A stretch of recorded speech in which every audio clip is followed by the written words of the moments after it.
Hi everybody, and welcome back to another episode of Talking Cardboard.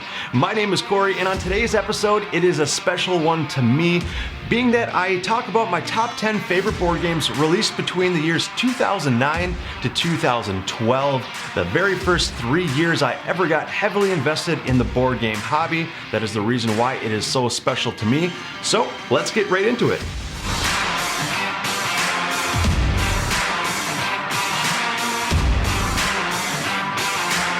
All right, so starting with my number 10, wow, just looking at my list, there are so many great games that were released between 2009 to 2012 that I just can't believe it. I forgot how many great games were released between those years, and I'm excited to get right into my number 10, which is King of Tokyo.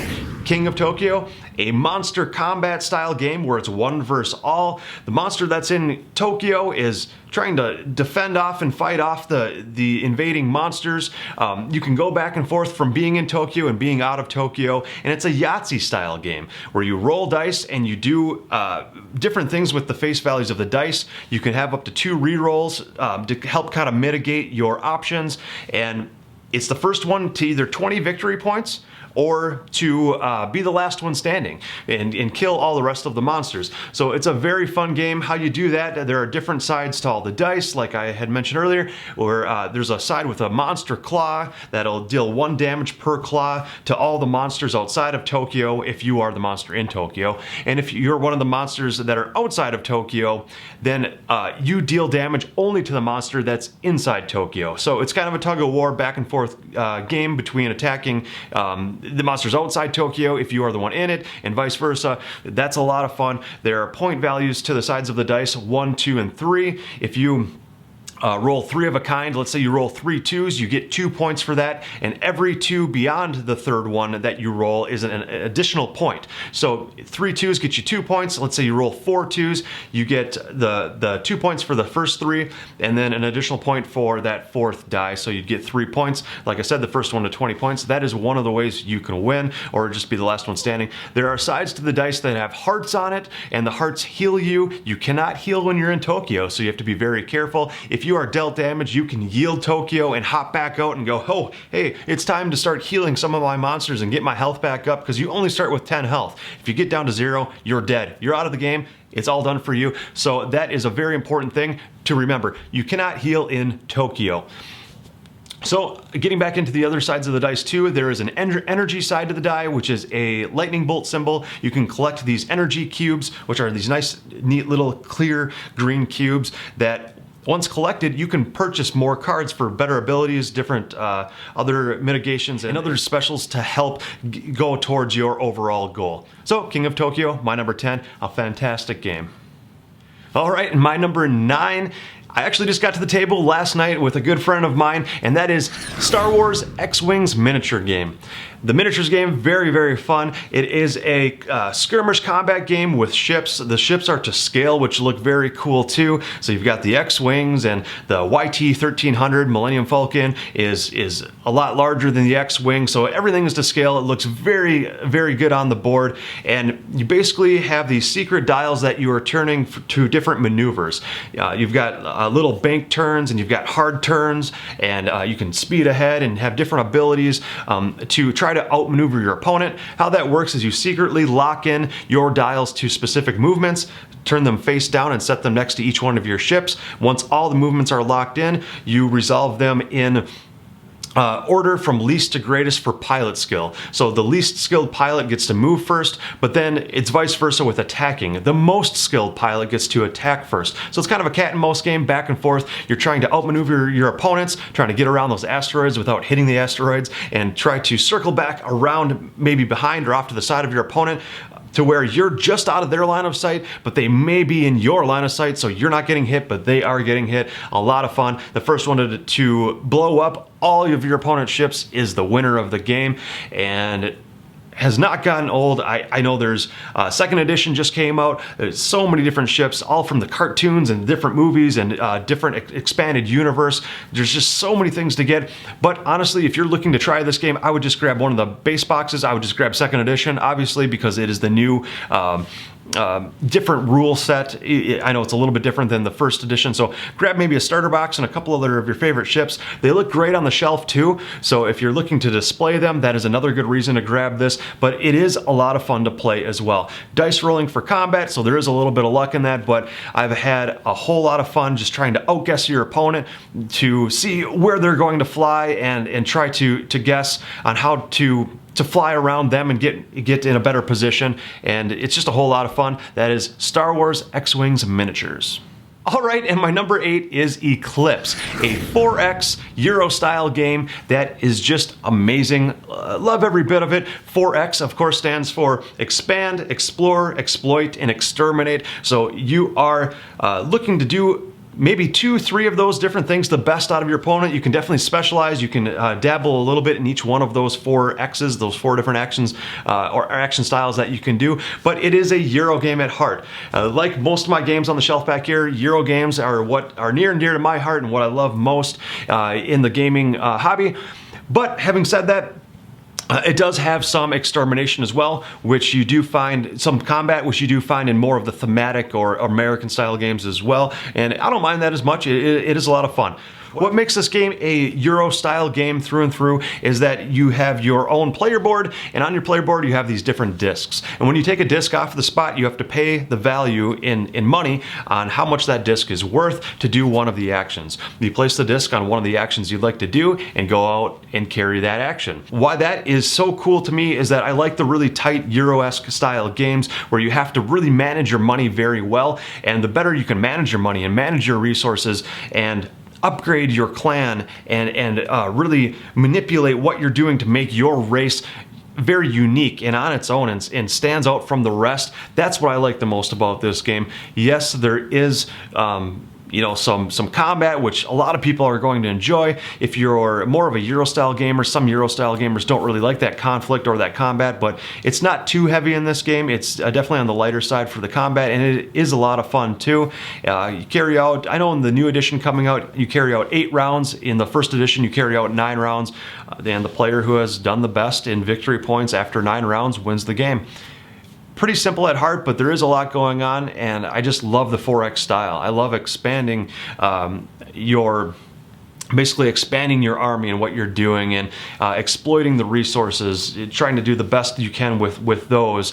And the exploration is fun because the board doesn't start populated with tiles. You actually have to go out and explore these different regions, and you place a tile that's a face down tile, you place it face up when you're exploring, so it really has that essence of exploring the map and not knowing what you're going to find until you find it.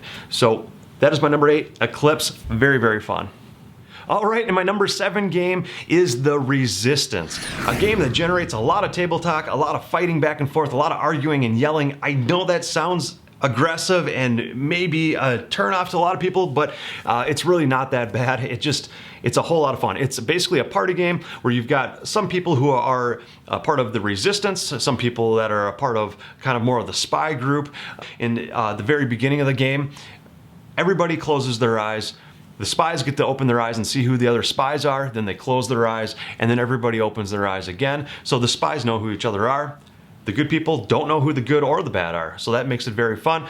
There is the Resistance Avalon as well, which throws in a Merlin twist, which I'll get into in a second. But anyway, basically what you're doing is you are choosing, let's say you've got 5 or 6, 7 different people around the table. You are choosing the amount of people for that mission to go on the mission. So you've got 5 different missions on the center board. The first mission might say choose 2 people. So you choose 2 people to go on the mission. You can choose yourself, which is very cool too, but you choose 2 people to go on the mission. If you are a part of the spies on the bad side, you can choose whether to succeed the mission or fail the mission. To throw people off, you could succeed it. But you can choose one of those 2 cards, put it face down. If you're on the good team, the Resistance, you have to succeed the mission. So that is the only card you can play from your hand face down. You shuffle everything up so you don't know who played what. You flip them over, and if it is all successes, the mission is a success. If one of the cards out of all of them that are placed in there is a fail, then the whole mission fails. So in mission 2, you might have to choose 3 people. Later on, you might have to choose 4 or 5 different people to go on the mission. And your job as a part of the resistance is to pick people going on the mission who you believe to be on your side or on your team. Same holds true with the spy group. If you're on the spy team, you want to at least have one of your spies go on each mission so they have that opportunity to fail the mission by playing that card. Like I said, all the cards get shuffled up and revealed, so you don't know who's on what team, and it just generates a lot of table talk, a lot of fun, a lot of arguing back and forth like, hey, I'm not the spy, he's the spy, and you might be the spy, and trying to throw people off. Just a whole load of fun. It's a great party game, and if you're looking for something a little bit different, you can pick that up. You can pick up the Resistance Avalon, which is a different iteration of the game, which throws in Merlin cards and different other cards like that. Merlin basically knows who all the good people are, along with him or herself being the good person as well. So that adds a little bit of trickiness in it too, because you want to kind of tip off the good team to who the spies are, but without the spies knowing that you're Merlin, because if they find out you're Merlin, the assassin, at the end of the game, the assassin can assassinate Merlin, and then everything is all your plans are thwarted and everything comes crumbling down. Even if the good team won, if the assassin finds out who Merlin is and assassinates Merlin, then the assassins win. So that is how you play Resistance. A lot of fun. All right, and my number 6 game is Trois, an older Euro style game, and the reason why I say that too, you know, all these games are between 2009 to 2012, and the older the Euro style games are, usually aren't as good as the newer style Euro games. As the years have gone on, Euro style games have gotten just better and better and better and better, implementing different ways and various things that you can do, and just have gotten better in general. But Trois has held up. Trois, definitely, if it came out today, I would still enjoy it. I think it would be receptive very well. But Trois is basically a dice rolling game at heart. You are rolling a handful of dice, you and your opponents all roll a handful of dice and place it in your city. There are these random cards that are in different parts of the city that you are trying to activate and manipulate, and you got these hidden missions too that you're going after victory points. But basically you choose 1, 2, or 3 dice to go ahead and do an action on one of those cards, and if the better you can do that action, the more victory points you get. You've got different colored dice. You've got white dice and yellow and red. And different actions require different colored dice. You've got these mercenaries invading the town too that you have to fend off. And it's kind of semi-competitive or semi-co-op in that sense, where you each are using some of your dice to fend off those invaders in the very beginning of each round, and then after those are fended off, whatever dice you're left with is what you can use to do different actions.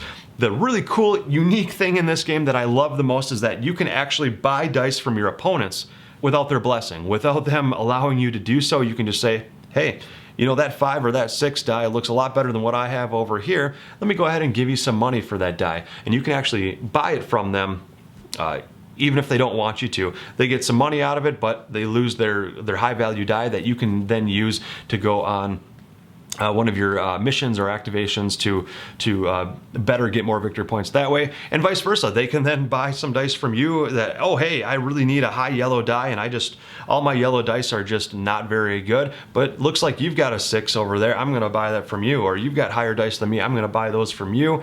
The more dice you buy to go on a mission or activate a card, the more it costs. So there's definitely a balancing to that. But Trois is a fantastic game. Definitely middleweight, not super heavy, but a lot of fun and a lot of variability. The cards that come out in the city to do different actions to get different victory points are different each and every game. You randomly shuffle them up and deal them out. Is 3 per every part of the city, and there's a whole stack of them per color. So very random and a lot of variability, and that is Trois.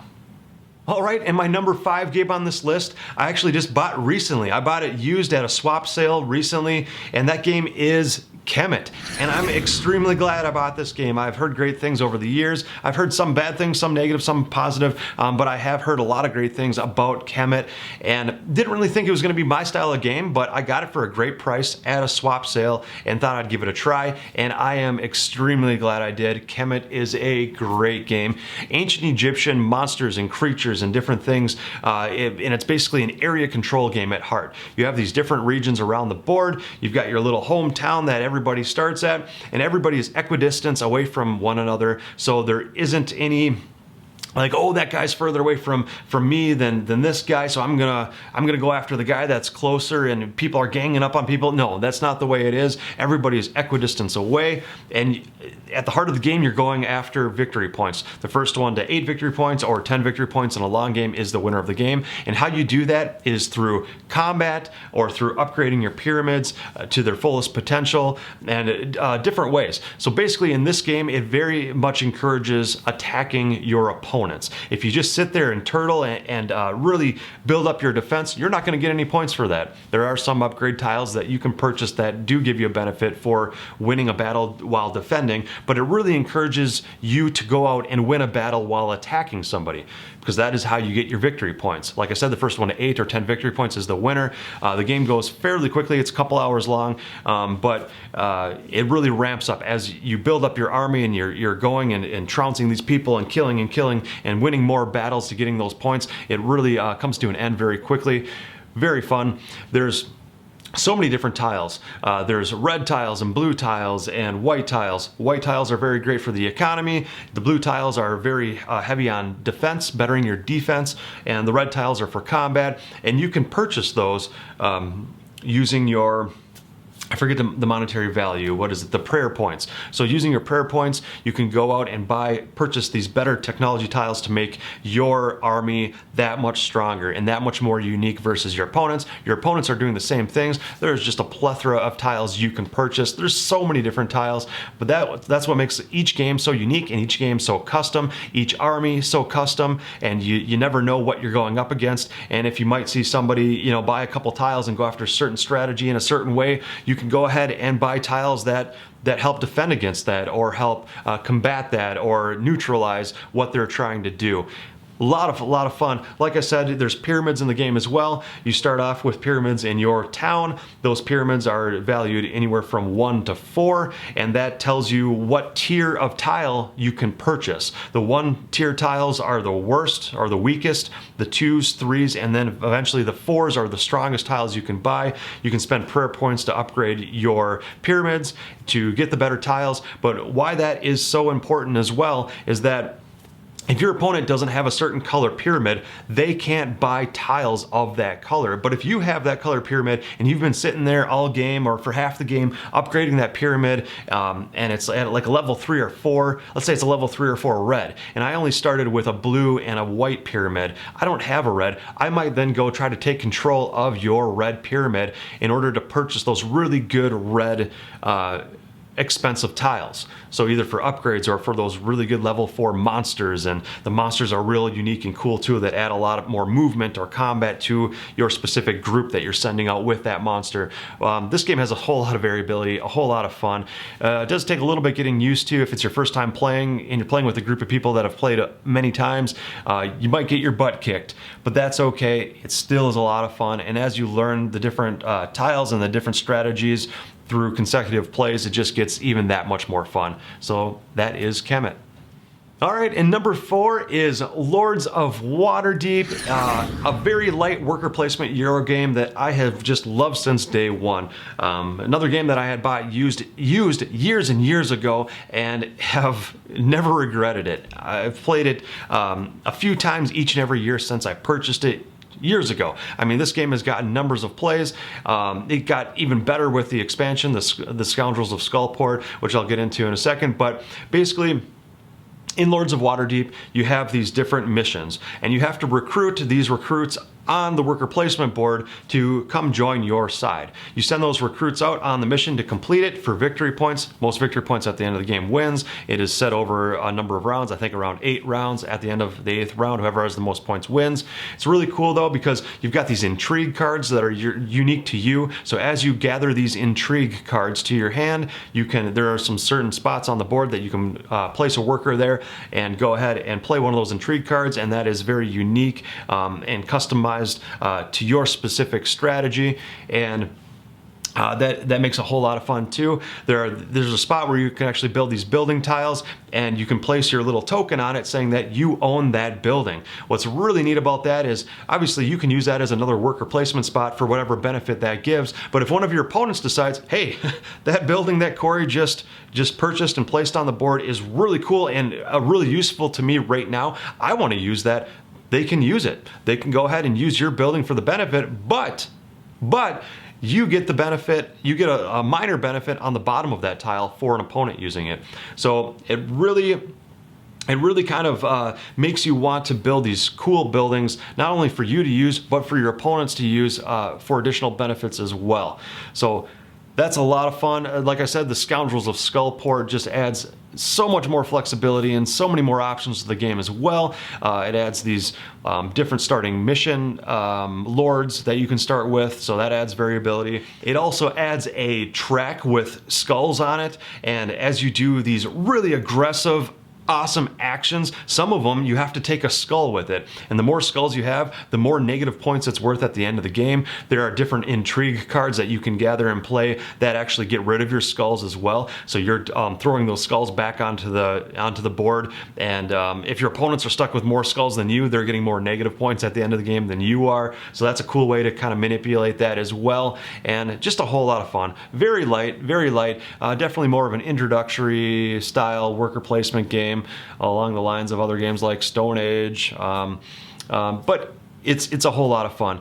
The first time I played this, it was amazing. It's just gotten even more amazing ever since. With the expansion, it's just gotten great. And I thought, honestly, when after playing it maybe 10, 20 times, I thought over the years it might just get too light for me and my group of friends and who I like to play with. But honestly, it's been the exact opposite. Yeah, it's a very light game, but it's just loads of fun, and we have fun every time playing it. And anytime one of us suggests it to hit the table, everybody says yes and immediately wants to get involved in playing it. So that is Lords of Waterdeep. All right, and my number 3 game is by far the heaviest game on this list. It is a very heavy Euro game, and that is Terra Mystica. So in the more recent years, there is a game called Gaia Project, a Terra Mystica game, and that came out more recently, which is basically version 2.0 of the game, where they had changed some of the rule sets and some things that you can do, and it is set in space rather than a fantasy land. But the game that I'm talking about is the older version, just Terra Mystica, which is just loads of fun. There's a map, and on the map there's these different land types, and your specific race that you get at the start of the game, every player has a unique race that they are. They get their own player board, their own buildings, their own special powers. Each race has a land type that is specific to them that they can build their buildings on.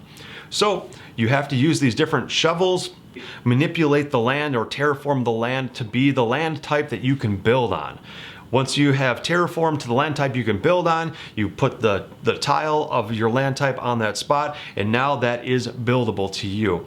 Other players can go around and change the land back to what they need as well, but it takes shovels to do that. The more shovels, harder to get more shovels to manipulate the land. So you want to kind of corner yourself into the best spot where it's not as hard to manipulate the current land type into the land type that you need.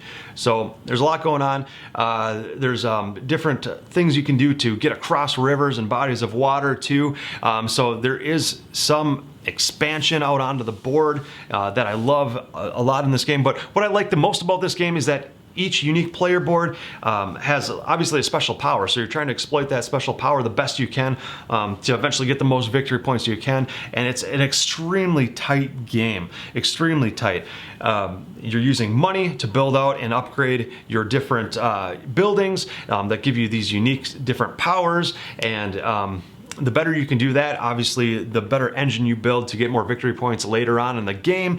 And it is just loads and loads of fun. There's also a power track on each board, and how you manipulate power is very unique too. You've got these 3 different buckets of power, and you're trying to manipulate and change the power to go from bucket 1 to bucket 2, and then from bucket 2 to 3, and eventually when it gets to that 3rd bucket, you can then spend the power to get money or do these different actions that you couldn't normally do if it was stuck back in the first 2 zones, or the first 2 buckets I call them. How do I describe this game? I guess the best way to describe this game is just tight, very, very tight. Manipulating power, manipulating your buildings, manipulating the land, and if you can just barely squeeze out maybe one additional action, that could spider web into a bunch of different more actions during that round, and you're just trying to get the most for your money in this game. You're trying to do the best you can with as little as possible, and that is the gist of it. The person who does it the best with their race wins. And that is it. Very, very heavy game, but a whole lot of fun, and I've had a great time playing it. That is Terra Mystica. All right, and the last 2 games on this list are, spoiler alert, Stefan Feld games, my favorite designer of all time. But starting with number 2 is the Castles of Burgundy. Wow, boy, do I love this game. The Castles of Burgundy is great. You've got only 2 dice on your turn. You roll the 2 dice out and you do what you can with those 2 dice. That's it. That is the core mechanism. You're just using those 2 dice to do different things, and the plethora of options you have are just enormous.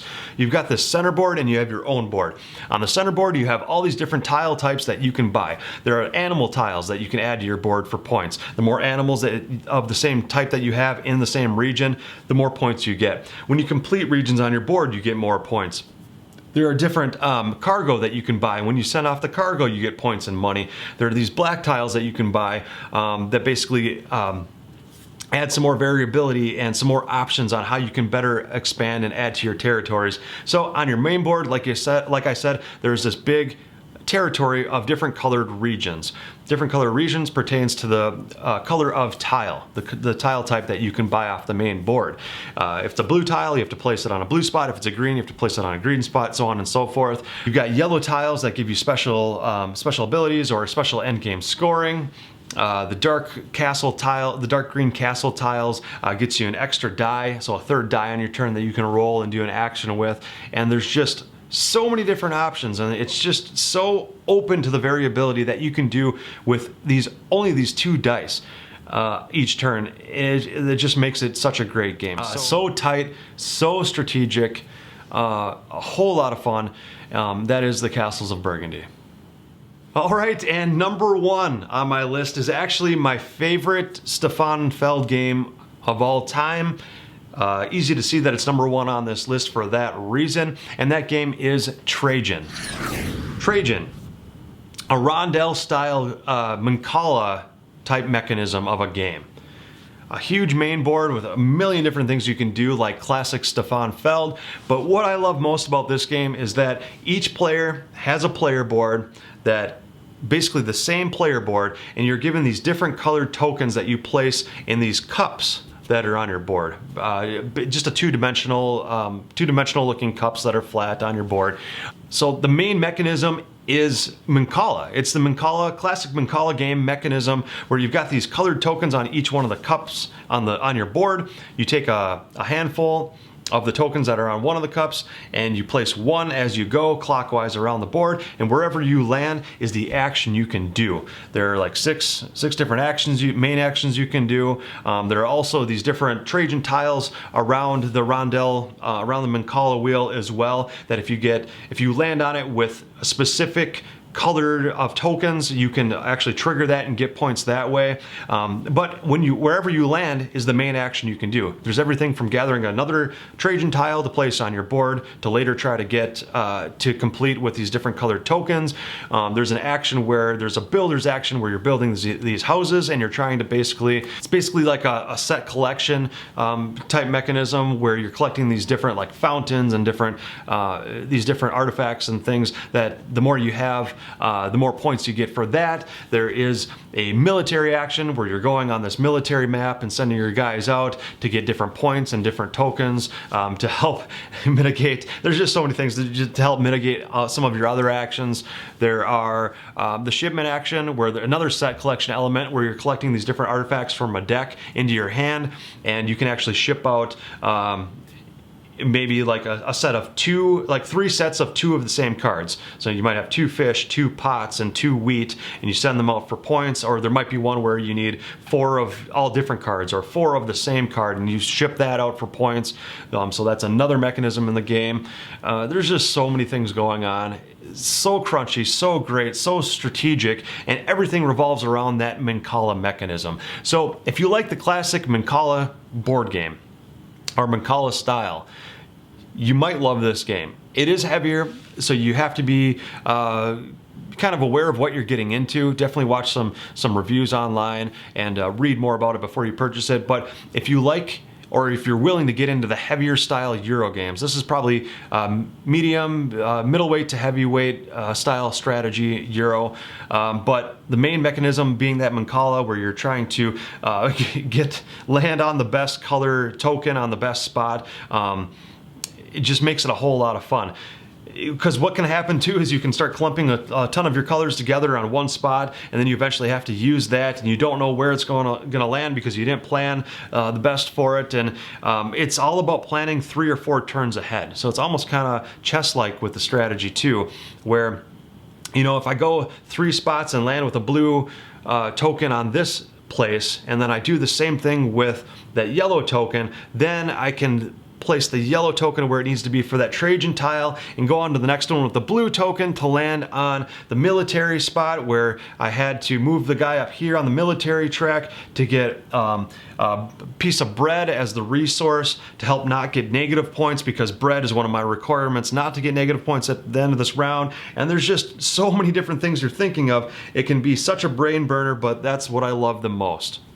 Like I said, heavy strategy, thinking 2, 3, 4 turns ahead. If that sounds like something that you might be interested in, definitely check it out. Do some research on it before you buy it, but I don't think you'll be disappointed. And like I said, it is my favorite Stefan Feld game. And having said that, Stefan Feld, favorite designer, that tells you how high it potentially could be on my top 100 games or top 50 games of all time list, depending on what I decide to do this year. Probably my top 50 again, because top 100 just takes a long time, but definitely ranks very high on that. There you have it. So that is my top 10 favorite games published and released during the years 2009 to 2012, that 3-year span. Like I said, very near and dear to my heart. The very first 3 years that I was heavily invested in this board game hobby was starting in 2009. And 2010, 11, and 12, the games just kept getting better and better. And like I said too, I really surprised myself making this list. I went to BoardGameGeek.com, placed in the advanced search games from 2009 to 2012, and it really surprised me how many fantastic games were released between those years. And I don't know why it surprised me. It probably shouldn't have, but it really did. These top 10 games honestly rank very high on my top 100 favorite games of all time. That just tells you something about those years. Those years are very special, not only to me, but honestly, I think these games, all 10 of these games, hold up very well still to this day. And all 10 of these games are 10 games that you should definitely check out. Honestly, they're all still in my collection. I still love them and play them to this day, so definitely worth a check out. And thanks again for tuning in and watching this video, and we will see you next time.